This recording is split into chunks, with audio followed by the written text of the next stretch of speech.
مساء الخير يا جماعة، منورين. ولو لسه ما اشتركتش في القناة مستني ايه؟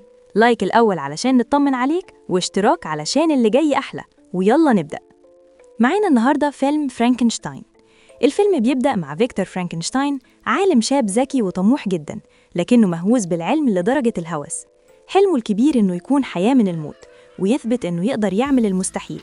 في مختبره وسط أجهزة وتجارب غريبة بيجمع أجزاء من أجسام بشرية وبيحاول يديها روح. ولما المخلوق بيكتمل، الأحداث كلها بتبدأ تتغير.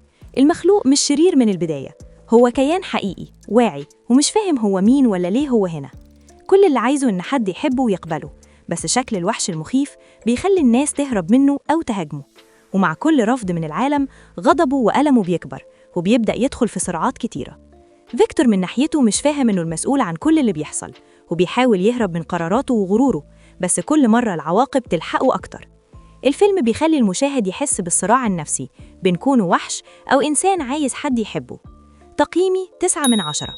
لو بتحب أفلام الرعب اللي فيها قصة وعبرة وعواطف قوية، الفيلم ده هيشدك وهيخليك تفكر في معنى الحياة، الأخطاء والطموح البشري. أداء التمثيل ممتاز جدا، خصوصا المخلوق اللي شكله وحش لكنه حساس.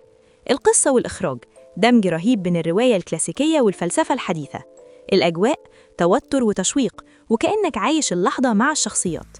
الفرق عن النسخ القديمة، المخلوق هنا شخصية عميقة وحساسة، مش مجرد وحش. وكمان الإكسسوارات اللي سحرت العالم. لو شفت الفيلم وعندك رأي تاني اكتب هنا في التعليقات. سلام.